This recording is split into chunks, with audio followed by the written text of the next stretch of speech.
अब इसकी working and theory लिखता हूं, जो आपको बोली थी एग्जैक्ट वही लिखेंगे हम। ड्यूरिंग पॉजिटिव हाफ साइकिल, जो पहले वाली हाफ साइकिल है, इंडक्शन कॉइल L1, ये वाली जो coil acquires negative and positive polarity as shown. Negative और पॉजिटिव पोलैरिटी आ जाती है जैसे दिखा रखी है। सो बाय म्यूचुअल इंडक्शन की वजह से equal and opposite polarity will induced on coil L2। L2 पे इक्वल एंड अपोजिट पोलैरिटी पहुंच जाएगी। अगर यहां माइनस है तो यहां प्लस, प्लस है तो minus. Therefore diode will become forward biased, diode forward biased होगा। सो it will allow current to pass through it as resistance is low। तो ये करंट को पास करने देगा क्योंकि रेजिस्टेंस लो है। नाउ अब पोलैरिटी चेंज हो गई, मतलब negative half cycle. During negative half cycle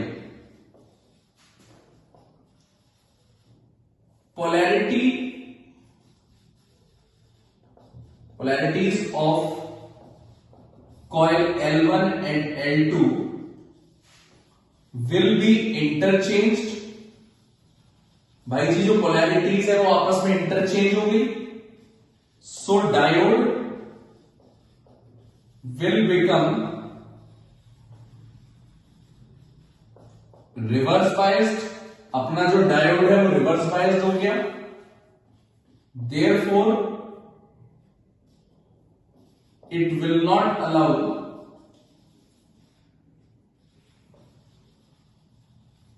current to pass through it as resistance is high. क्योंकि रेजिस्टेंस हाई है तो वो करंट को पास नहीं होने देगा अपने अंदर से। रेजिस्टेंस हाई है तो करंट को पास नहीं होगा। भाई जी इसकी वर्किंग हो गई, ठीक है। दस अभी हुई नहीं है। दस भी receive output DC in half wave manner. इसलिए हमें डीसी मिलेगा हाफ वेव मैनर में। हाफ वेव मैनर में आपको डीसी मिल जाएगा। ये वर्किंग हो गई, इंट्रोडक्शन हो गया, प्रिंसिपल हो गई, सर्किट डायग्राम हो गया, वर्किंग हो गई। एक बार स्क्रीनशॉट लेके अपना बना लेना इसे। मैं फुल वेव सिखा रहा हूं, फुल वेव रेक्टिफायर। आज का आखिरी टॉपिक है फुल वेव रेक्टिफायर। आज मेरा दिमाग में खाली रेक्टिफायर तैयार करानी नहीं थी। मैंने आपको बता रखा है कि अब एक क्लास में एक ही डिवाइस तैयार करा रहा हूं मैं सेमीकंडक्टर की। बस 2-3 डिवाइसेस और हैं, मतलब दो एक क्लास का और काम है। देखिए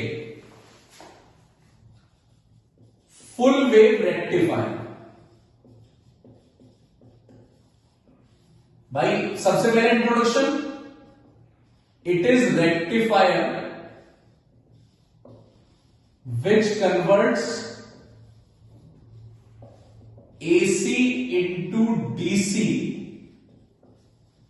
in full wave manner। भाई ये वो रेक्टिफायर है जो AC को DC में बदलता है फुल वेव मैनर में।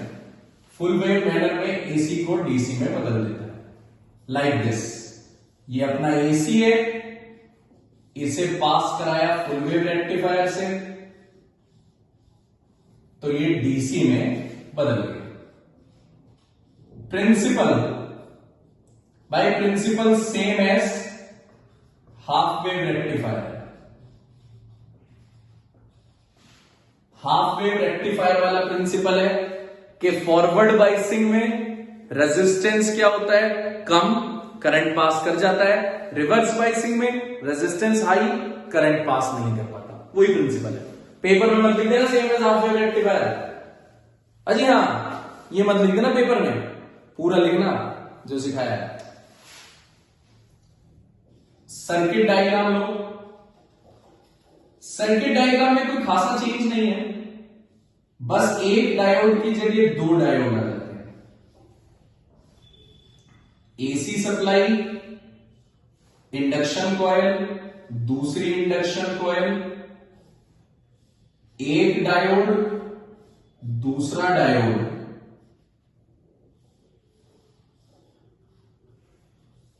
लोड रेजिस्टेंस बीच में लगेगा जिससे दोनों से कनेक्शन बना रहे। Coil L1, coil L2, input AC supply है जी ये। D1 coil diode, D2 diode,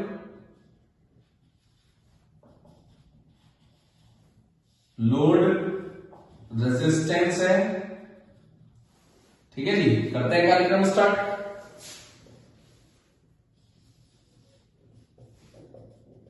देखते हैं कैसा मिलेगा output.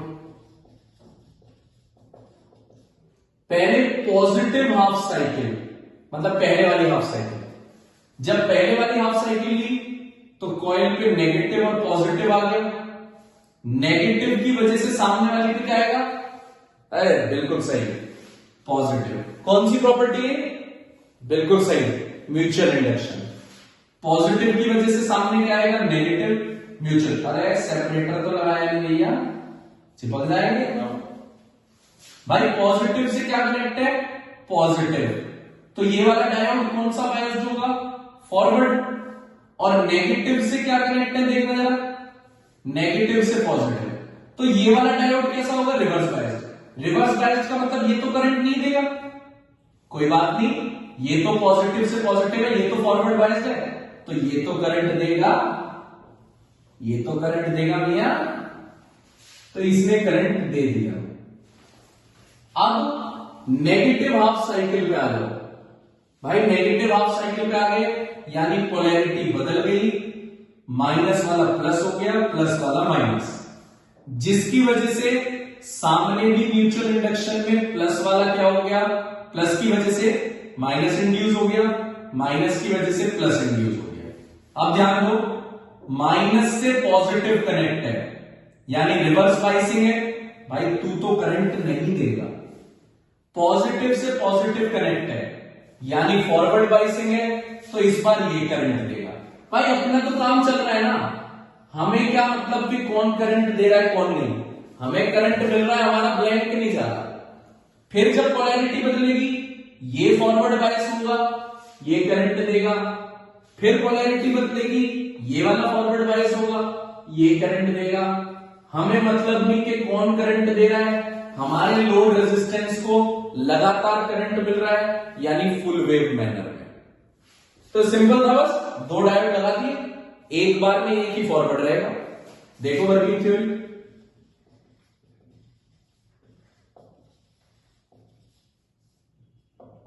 During positive half cycle, positive half cycle के दौरान induction coil L1 acquires negative and positive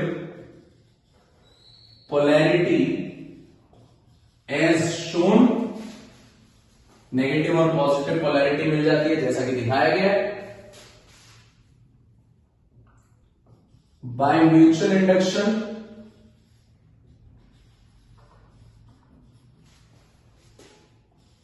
equal and opposite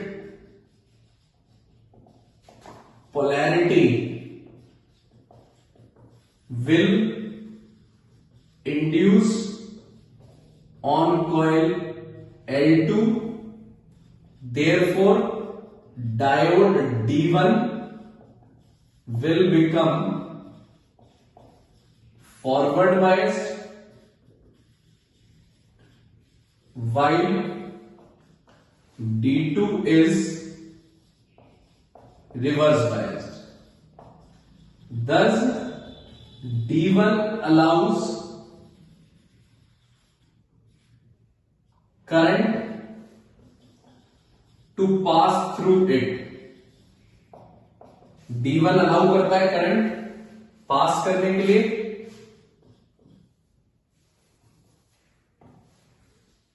during negative half cycle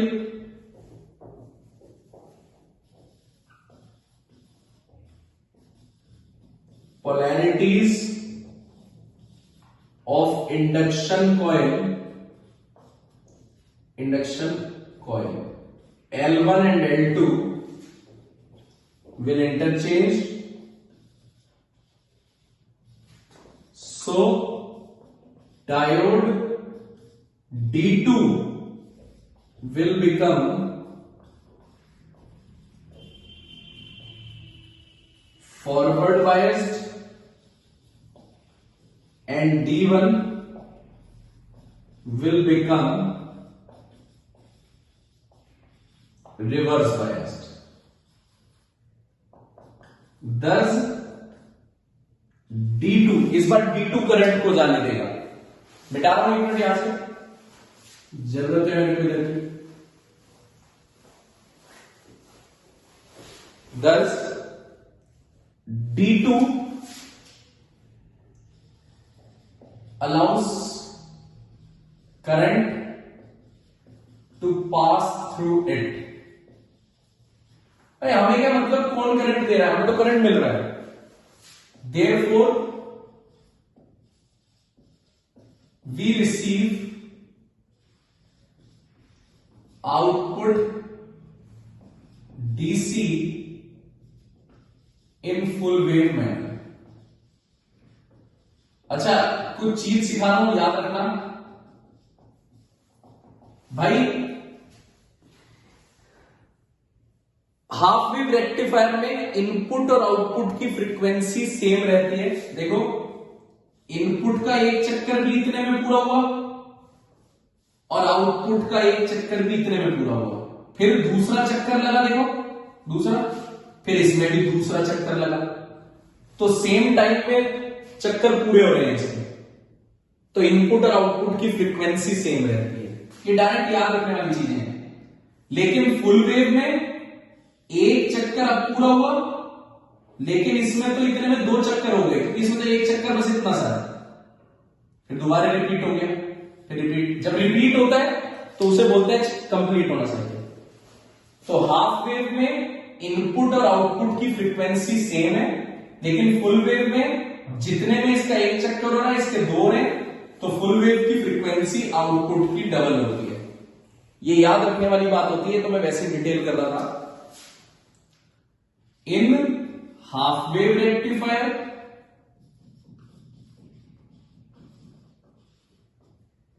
both input and output have same frequency. In full wave rectifier, frequency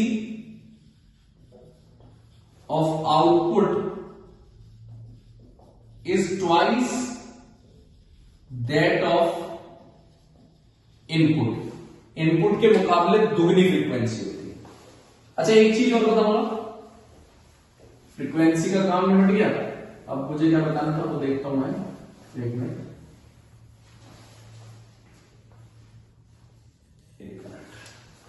ripple factor और बताऊंगा।